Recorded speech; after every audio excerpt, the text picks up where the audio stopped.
In Willow Creek's peaceful suburb, where life was moving at the regular pace of lawn sprinklers and evening porch lamps, no one anticipated catastrophe springing from within. It was a sunny afternoon, the sort that made you feel that nothing could possibly go wrong. Children were abuzz with enthusiasm at the yearly school science fair, enthusiastically describing potato batteries and vinegar volcanoes to cheering parents.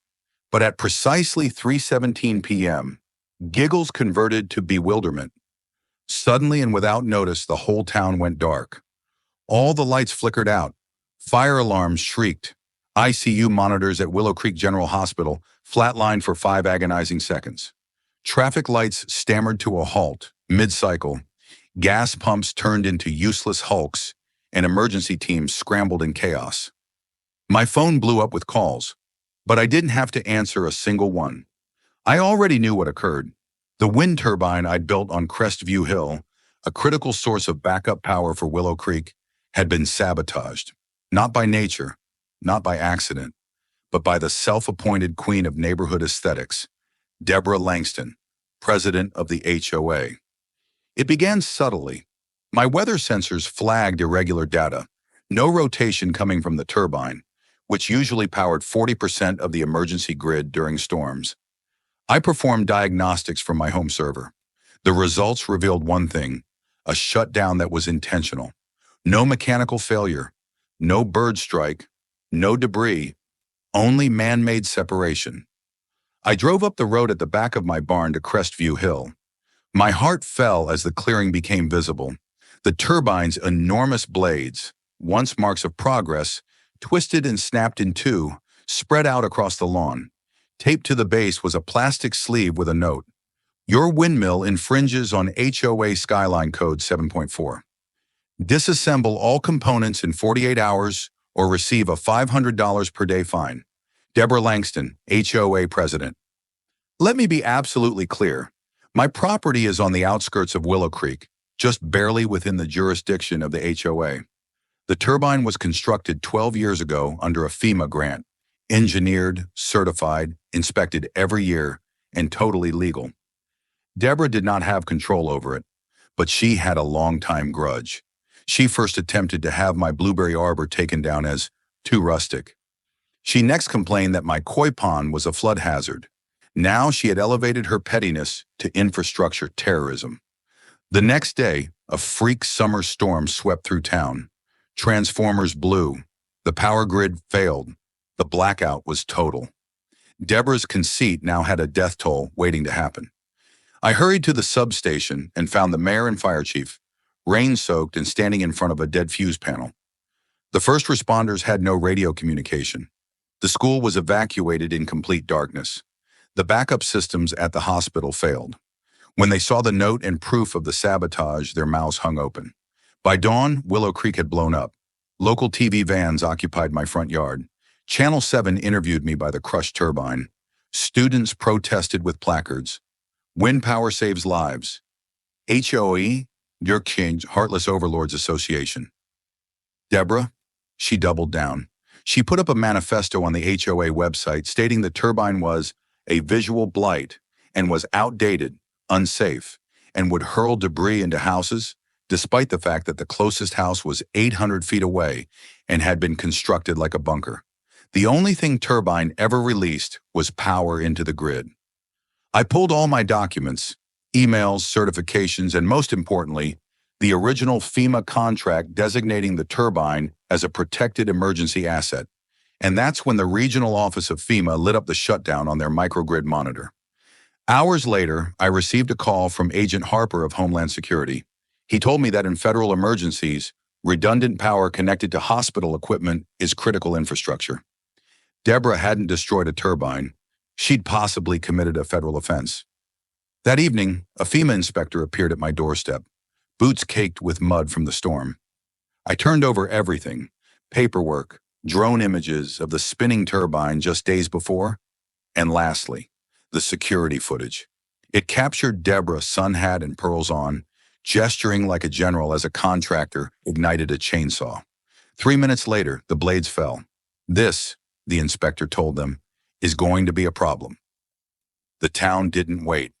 Overnight, a GoFundMe for the repairs collected $50,000. Students created a virtual model in Minecraft, which received 60,000 hits. Volunteers, machinists, the robotics club, everyone contributed. What began as a one-woman's ego trip turned into a town movement for safety and sanity. At the emergency town hall, the room was more crowded than the 4th of July. Deborah attempted to deflect blame under a PowerPoint presentation called Preserving Neighborhood Charm. She provided fabricated windmill explosion statistics, blade anxiety, and magnetic pulses. It was ridiculous. Then I grabbed the mic. I provided FEMA certification, the city approvals, and the security footage. Deborah's face went white as a ghost. Nevertheless, she said she believed it was abandoned and a public hazard. The town clerk produced internal HOA emails revealing Deborah had been plotting for months to decommission the turbine and swap it with a sculpture park bearing her name. Fire Chief Malone stood firm. "We lost power for 15 minutes, he intoned gravely. "If a call came in, someone would have perished. That turbine was our lifeblood. You didn't cut just metal, Ms. Langston. You cut lives." Deborah stood in silence. The mayor suspended all HOA jurisdiction of the infrastructure immediately. A board of oversight was initiated. Teenagers broadcast the entire ordeal live outside under the popular hashtag #BladeBust. My own quote went viral: "You can't cut corners on safety or blades." Deborah would not go quietly. She fired off bulk emails alleging she had been framed by eco-extremists and drew her own hand-drawn map attempting to demonstrate that the turbine was not on HOA property. It was juvenile, like a child redrawing country borders with crayons. Her supporters, largely those fixated with mailbox color codes, charged me with running an energy monopoly. But the momentum was unstoppable. A petition to oust Deborah gathered thousands of signatures. The fire department provided manpower. The robotics club started 3D printing blade components. It became apparent. Deborah had issued a declaration of war against reason, and Willow Creek wasn't going to stand for it. FEMA's argument gained momentum. On the internet, the clip of Deborah operating the chainsaw was referred to as the Chainsaw Chairwoman video. It hit 1 million views. At the last municipal hearing, I showed them all. A nurse testified about a patient who had almost died. Firefighters testified about how pandemonium had descended during the blackout. Then, the Big Bang. An HOA whistleblower provided emails revealing Deborah's 6-month strategy to demolish the turbine for her sculpture park ego project. Her contractor testified that she'd paid him in cash and instructed him to make it quick. The council moved. Deborah Langston was removed from office, excluded from any public leadership for a decade, and referred to federal prosecution. That weekend, the rebuilt turbine roared to life, now equipped with encrypted sensors and solar backup. We placed a plaque that said, "Power isn't loud, but its absence is felt by all." Deborah departed in shame. I heard she moved to Vermont. I purchased the adjacent lot to her now empty dwelling and put up a miniature windmill, ancient, croaky, and ear-splitting. Its whine served as a persistent reminder of her defeat. Months passed, and she came back temporarily, gaunt.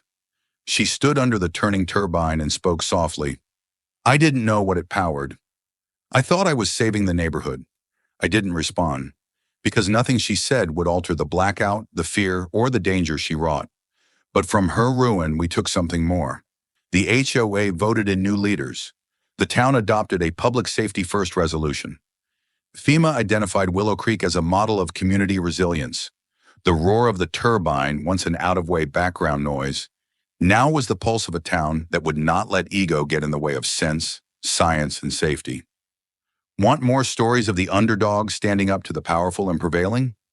Click like, subscribe, and enable notifications so you never miss the next installment of real drama, real justice, and real community victories. Leave a comment. What would you do if your HOA turned off your electricity in the pursuit of beauty? And don't forget to share this with someone who's ever fought a neighborhood bully, because power isn't loud until someone tries to take it away.